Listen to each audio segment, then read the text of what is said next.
तो बहुत कठिन है, इतना कठिन नहीं, सरल सा दो। अष्टाक्षर मंत्र दे दिया, बोले ये भी कठिन है, कोई और सरल दे दो।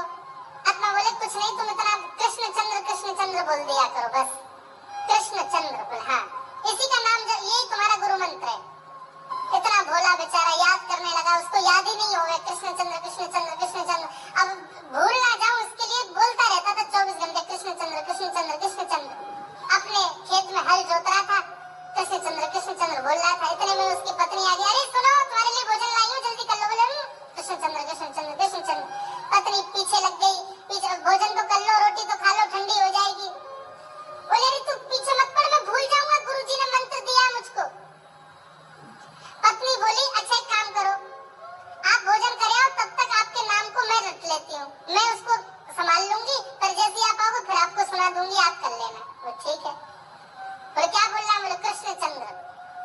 पत्नी बोली ठीक है। अब कृष्ण चंद्र बोलने लगी पत्नी, कभी कहीं जाए कुछ करे, वो कृष्ण चंद्र बोलते बोलते घसीटे चंद्र हो गया।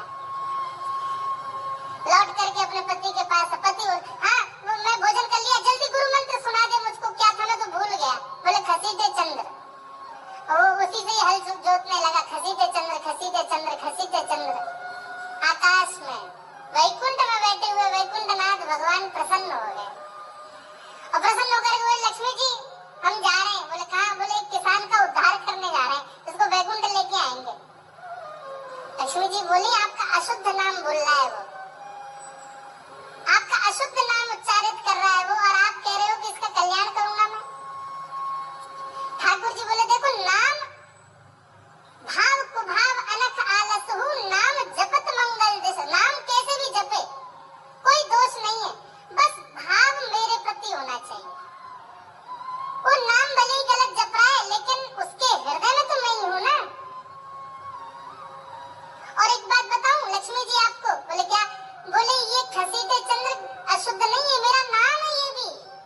बोले क्यों? बोले जब हम छोटे थे तो बाल लीला कर रहे थे ब्रज में, यशोदा मैया खूब नहलाती धुलाती, वो बढ़िया सुंदर श्रृंगार करती, लेकिन हम पूरे नंद भवन में घुटमुन चल चल के कभी नीचे लुढ़क करके, कभी ऊपर गिर के सब माला तोड़ लेते, अस्त व्यस्त वस्त्र कर लेते, घुंघराले केशों की ऐसे भुज्जा बना लेते, ऐसा रूप बना लेते। यशोदा मैया बोली आओ मेरे घसीटे चंद्र, सुबह कृष्ण चंद्र बना के भेजती हूँ, घसीटा चंद्र बन के आता है शाम को। तो बोले तब यशोदा मैया ने हमारा नाम रखो घसीटे चंद्र, तो इसलिए शुद्ध नाम है। तो ठाकुर जी के बहुत सारे नाम हो गए, कनुआ, गोपाल, गोविंद, माधव, कन्हैया। यशोदा जी का प्रिय नाम है।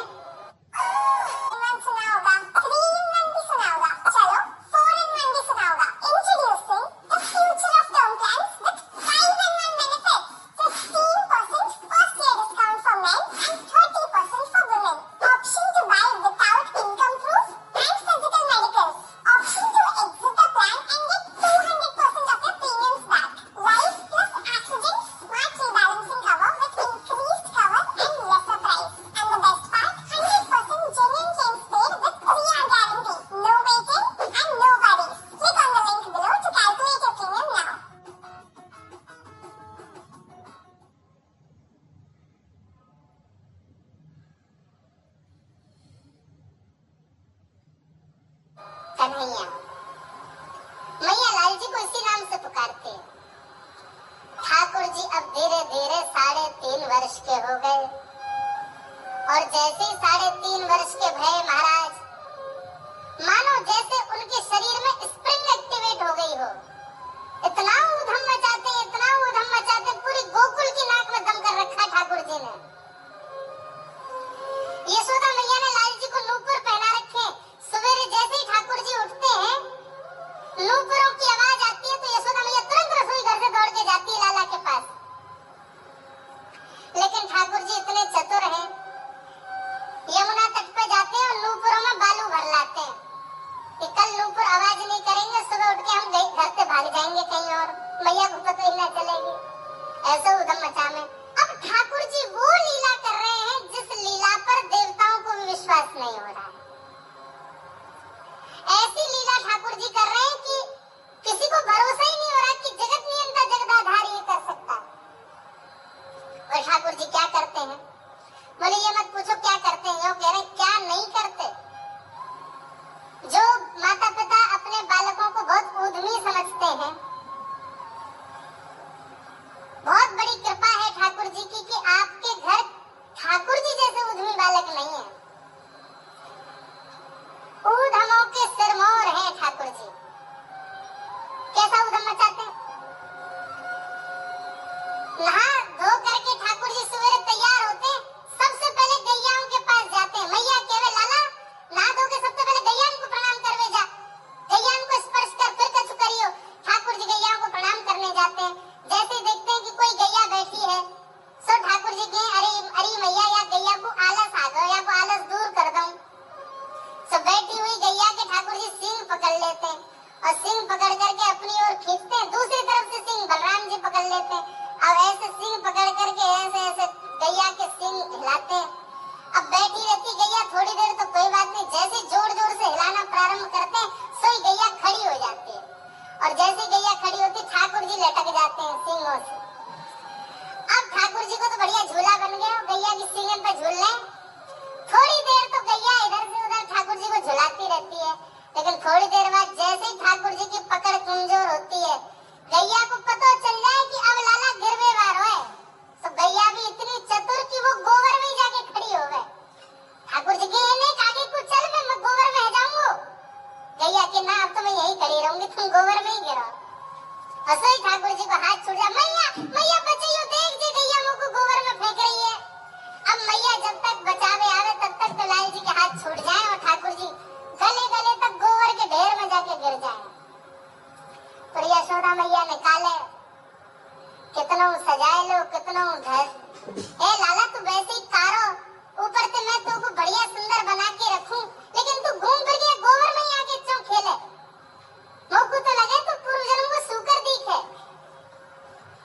ठाकुर जी मन मन मुस्कुराए, हाँ मैया जे बड़ा भगवान को अवतार भयो ना, जाने पृथ्वी की रक्षा करी हिरण्याक्ष से। मैया बोली हाँ वो मैं ही तो हतो, मैं जय जय हूँ मैया, वो बड़ा भगवान ही जय जय, वही जय जय तेरे यहाँ लाला बन के आयो है। यशोदा मैया के बातन ने मत बनाए कर, नेक नेक बड़ो है जो बोलो सीखो, ऐसी बात बनावे जय जय बोले अपने आप ना में धोवे है ना मोह पहुंचे ना, मैं जय जय हूँ। ऐसी मधुर लीला ठाकुर जी कर रहे हैं। आकाश में 33 कोटि देवता ये लीला देख करके अपने नेत्रों पर विश्वास नहीं कर रहे। ऐसे मधुर ठाकुर जी। एक दिन नंद भवन में गैया ब्याह गई। जैसे ही गैया ब्याई, ठाकुर जी जैसे गैया ब्याती है ठाकुर जी वहीं खड़े हो जाते हैं। और बंधुओं शास्त्रों में आज्ञा है कि गाय जब ब्याह रही हो,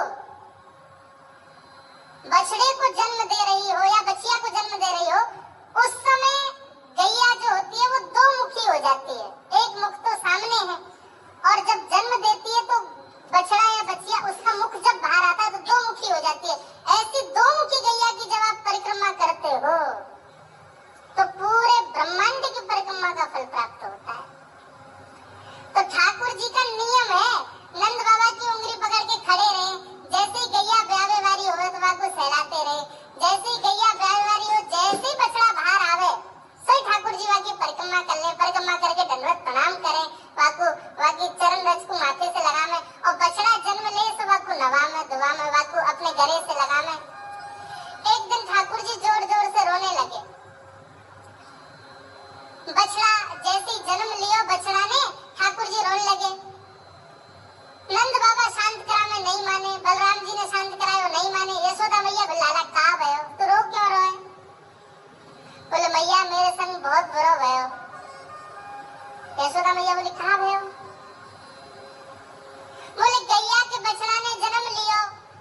मैया बोली तो वाह बछड़ा को मैंने मुंह खोल कर देखा कि सबरे दांत निकले आए। मेरे जन्म को 3 साल हो गए, अभी तक 4 ही दांत निकले मैया, वो टूट जाए रो रहे अपने दांतन को, मेरे दांत चौड़ा निकल रहे सबरे। वाह बछड़ा के जन्म लेते सबरे दांत आ गए, मेरे दांत चौड़े ही आ रहे हैं। यशोदा मैया ऐसी मधुर बात सुनकर के झूठी झूठी कहती, मैया कहती लाला तो दूध